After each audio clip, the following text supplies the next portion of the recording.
Everyone welcome to IR research scholar.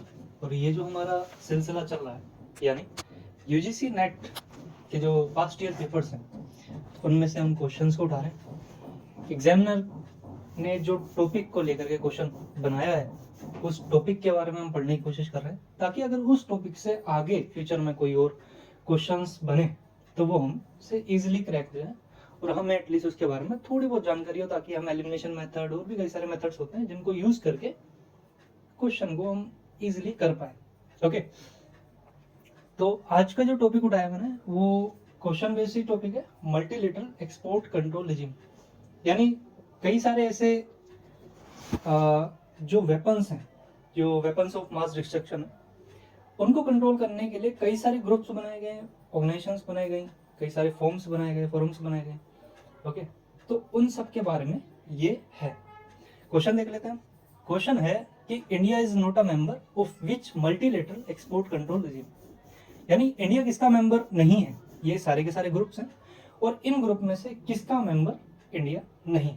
Okay guys, कुछ लोग हैं जिनको बहुत इजी लग रहा होगा ये क्वेश्चन, मेरे ख्याल से ये बहुत इजी है, बट मैं आपको एक एडवाइस दूंगा, आप क्वेश्चन को ना ध्यान से पढ़ो। और क्वेश्चंस में ना ज्यादातर लोग जो जिनको आता भी है, और मैंने भी कई सारी ये मिस्टेक करी है कि मैं नोट को इनकरेक्ट, ये जो वर्ड्स है ना, इनको मैं नहीं पढ़ता या फिर इग्नोर कर देता हूँ या फिर मुझसे छूट जाते हैं। तो प्लीज इन पे आप ज्यादा फोकस किया करो। ओके, ऑप्शंस देख लेते हैं। MTCR missile technology control regime, NSG nuclear supplies group, WA Wassenaar arrangement and the last one Australia group. इनमें से किसका मेंबर नहीं है, कैसे पता चलेगा? हम इन चारों के बारे में हम पढ़ेंगे और हमें इजीली पता चल जाएगा कि किस ग्रुप का मेंबर इंडिया नहीं। ओके, स्टार्ट करें। स्टार्ट करने से पहले एडवाइस, दूसरी एडवाइस देखो, मैं अपने एक्सपीरियंस पे खेलता हूँ। मेरा एक्सपीरियंस ये कहता है कि आप बार बार इस जो पर्टिकुलर सिलेबस दे रखा है यूजीसी नेट ने, क्योंकि एग्जामिनर को ना यूजीसी नेट ने बांध रखा है, बांध इस सिलेबस के अंदर रखा है कि आप इस सिलेबस के बाहर नहीं जा सकते। इस सिलेबस में से कौन सा टॉपिक उठाया एग्जामिनर ने टॉपिक उठाया वेपन्स ऑफ मास डिस्ट्रक्शन, जिसमें केमिकल वेपन आते हैं, बायोलॉजिकल वेपन आते हैं, न्यूक्लियर वेपन आते हैं। ओके, इंटरकॉन्टिनेंटल मिसाइल्स, ये बहुत सारी ऐसे वेपन्स हैं जो कि मास डिस्ट्रक्शन के लिए जिम्मेदार हैं। ओके, तो ये टॉपिक उठाए और टॉपिक उठा करके क्वेश्चन ये क्रिएट कर दिया कि इंडिया किस कंट्रोल रिजिम का मेंबर नहीं। Okay, let's get started. Okay, सबसे पहले हमारा जो ग्रुप है वो है missile technology control regime, MTCR बोलते हैं इसे शॉर्ट फॉर्म में। 1987 में इस ग्रुप को फॉर्म किया गया था।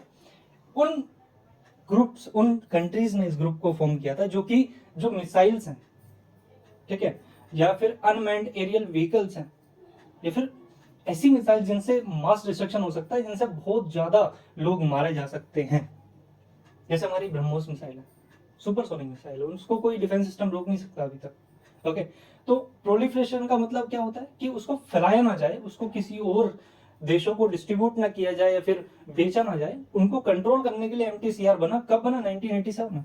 ये क्वेश्चन आ सकता है। ओके, देखो मेरा तरीका ये कि मैं आपको बीच बीच में से जो मेन पॉइंट है वो मैं पढ़ के आपको बताऊंगा इस वीडियो में। बट अगेन एडवाइस नंबर 3 वो ये है कि भाई आप जो है ये जो कंटेंट दे रखा है ना, इस कंटेंट को एक बार रीड कर लो, आपको एटलीस्ट समझ आ जाएगा, मोटा मोटा एक अंडरस्टैंडिंग बन जाएगी आपकी।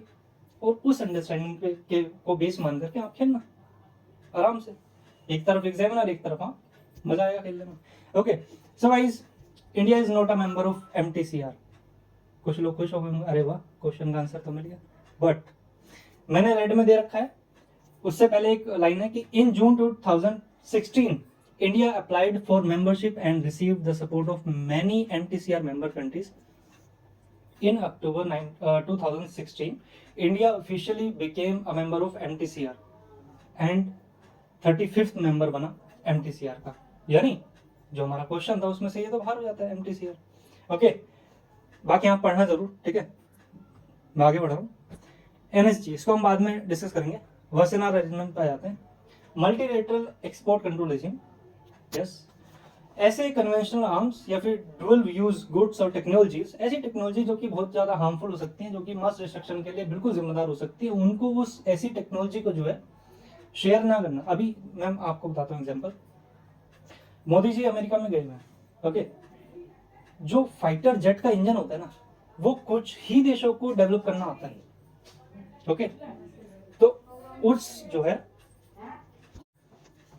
वासेनार अरेंजमेंट, मैंने जैसे ये बताया, जो टेक्नोलॉजीज है, जैसे कई सारे ऐसे देश हैं जिनके पास फाइटर जेट बनाने की टेक्नोलॉजी है, लेकिन वो इंडिया या फिर जापान या फिर कई सारे ऐसे देश हैं जैसे south Africa, for example Brazil, उन देशों को ये टेक्नोलॉजी शेयर नहीं कर रहा है, ना अमेरिका कर रहा है, ना ब्रिटेन कर रहा है, ना फ्रांस कर रहा है, ओके।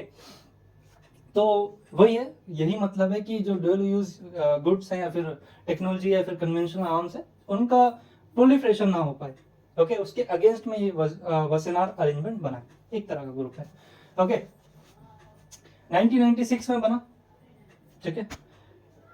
मैं पढ़ देता हूं second paragraph. India is not a member of Wassenaar arrangement, okay. लेकिन आप जो थर्ड पैराग्राफ पढ़ोगे, in December 2017 India's membership to the Wassenaar arrangement was approved and making it the 42nd participating state। यानी India Wassenaar arrangement का member बन चुका है। कब बना? दिसंबर 2017 में। ये क्वेश्चन आ सकता है। आप, मैं फिर से एडवाइस नंबर 4 और रिपीटेड एडवाइस कि आप, जैसे मैं आगे बढ़ जा रहा हूँ वैसे आप बिल्कुल मत आगे बढ़ जाना। मैं बता रहा हूँ आपको, ये जो मैंने कंटेंट दे रखा है इसको पढ़ो, अगर नोट्स बनाने हैं नोट्स बनाओ। वैसे तो इतना इनफ है मेरे अकॉर्डिंग, मेरा एक्सपीरियंस ये कहता है इतना इनफ है, इसके बाहर नहीं आएगा, ओके। नेक्स्ट चलते हैं। जो हमारा नेक्स्ट ग्रुप है वो है ऑस्ट्रेलिया ग्रुप। तो ऑस्ट्रेलिया ग्रुप केमिकल और बायोलॉजिकल वेपन्स को रोकथाम करने के लिए बनाया गया है, 1985 में बनाया गया, और 43 जो है पार्टिसिपेटिंग कंट्रीज है। बेसिकली केमिकल बायोलॉजिकल जो वेपन्स होते हैं उनका एक्सपोर्ट ना किया जा सके, उनकी टेक्नोलॉजी शेयर की ना जा सके, उसकी रोकथाम करने के लिए ऑस्ट्रेलिया ग्रुप को फॉर्म किया गया, okay. But on 19 January 2018 India formally became the 43rd member of Australia group, okay guys. यानी इंडिया इसका भी ग्रुप है। अब देखो, जो मैंने स्किप किया था ये चीज, आप समझदार हो, आप समझ गए थे, लेकिन फिर भी मैं सबको पढ़ाना चाह रहा था, ओके। आ जाते हैं न्यूक्लियर सप्लायर्स ग्रुप पे। 1974 में ये स्टेब्लिश किया जाता है, ये बनाया जाता है, और इसका मेन जो मुद्दा है वो ये है कि न्यूक्लियर मटेरियल्स, इक्विपमेंट या टेक्नोलॉजी को शेयर ना करना या फिर उसका एक्सपोर्ट जो है उसको कंट्रोल करना, ओके। फॉर एग्जांपल, अगर रशिया ईरान को न्यूक्लियर मटेरियल, इक्विपमेंट या फिर टेक्नोलॉजी शेयर करता है तो उसको रोकने के लिए पूरा देश आ जाएगा, मतलब पूरी दुनिया आ सकती है, इंक्लूडिंग अमेरिका और उसके अलाई कंट्रीज। यानी अमेरिका के साथ पूरा वेस्टर्न जो यूरोप है और कई सारी ऐसी कंट्रीज है जो अमेरिका को फॉलो करती हैं, वो सारी की सारी आ जाएंगी रशिया को रोकने के लिए, ठीक है। देखो मेरा मानना ये, मैं अपने एक्सपीरियंस से ये बोल रहा हूँ कि यूजीसी नेट ये नहीं पूछता है कि कितने मेंबर है, कौन कौन मेंबर है। बेसिकली इंडिया से रिलेटेड क्या क्या चीज हो रही है, क्या क्या नहीं हो रही है, इंडिया के आसपास घूमता है UGC net, okay. So let me tell you very clearly, India is not a member of NSG. However, India obtained a special waiver from the NSG, which allowed for nuclear trade with India, despite not being a member. इसका मतलब simply ये है कि NSG के हम member नहीं है, लेकिन फिर भी हमें न्यूक्लियर मटेरियल मिल रहा है। ये एक स्पेशल वेवर है from NSG, from nuclear suppliers group, क्योंकि हम एक उभरती हुई इकोनॉमी है, एक उभरती हुई पावर है, ठीक है। इंडिया, चाइना, अमेरिका, फ्रांस, ये कुछ ऐसी कंट्रीज हैं जो कि बहुत ज्यादा स्ट्रॉन्ग हो रही हैं day by day, day by day, day by day, okay. For example India China की इतनी ज्यादा तेजी से ग्रो करने वाली ये कंट्रीज है, इतनी ज्यादा ग्रोथ हो रही है कि आप समझ सकते हैं वेस्टर्न कंट्रीज की तो हालत खराब हो रखी है, वहां पे तो रिसेशन आने वाला है, और मेरे ख्याल से जर्मनी में तो आ भी चुका है रिसेशन, ओके। क्योंकि माइनस में जब किसी कंट्रीज की क्वार्टरली बेसिस पे, अगर 2 क्वार्टरली बेसिस पे यानी 6 महीने, 3 महीने प्लस 3 महीने, अगर किसी की जो जीडीपी ग्रोथ है वो अगर नेगेटिव आ जाती है तो फिर वो रिसेशन में चली जाती है कंट्री, ओके। बट एग्जैक्टली हम ऐसे नहीं है, हम ग्रो कर रहे हैं, ओके। वेल, फिर से हम अपने क्वेश्चन पे आना चाहेंगे। India is not a member of which multilateral export control region? Answer is very simple and clear cut, nuclear suppliers group. क्यों? क्योंकि हम उसके मेंबर नहीं है भाई लेकिन फिर भी हमें न्यूक्लियर मटेरियल जो वहां से मिल रहा है। देखो आपका आज का ये टॉपिक खत्म होता है। मल्टीलेटरल वेपन्स जो है वो कंट्रोल रिजिम जो है इनके 4-5 ग्रुप है।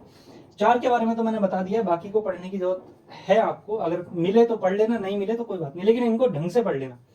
अगर इनको ढंग से पढ़ लेना फिर आपकी एलिमिनेशन टेक्निक जो है वो बहुत तेजी से काम करेगी, बहुत ज्यादा यूजफुल रहेगी आपको, ठीक है। Well CUT PG political science international relations and UGC net political science and international relations के स्टूडेंट के लिए बेस्ट तरीका है पढ़ने का। आगे मैं वीडियो लाता रहूंगा, ठीक है। Well all the best for your upcoming exams. UGC net का जो एग्जाम है दिसंबर 2023 में है, end of course CUT PG का जो एग्जाम है जो हाल ही में हुआ है, अब जो नेक्स्ट ईयर होगा वो जून में होगा। जिसको जो कि ग्रेजुएशन के 3rd ईयर में है वो, या फिर 2nd ईयर में, वो मेरी वीडियोस देखे और फायदा उठाए। Okay, thank you so much everyone, thank you so much for joining me.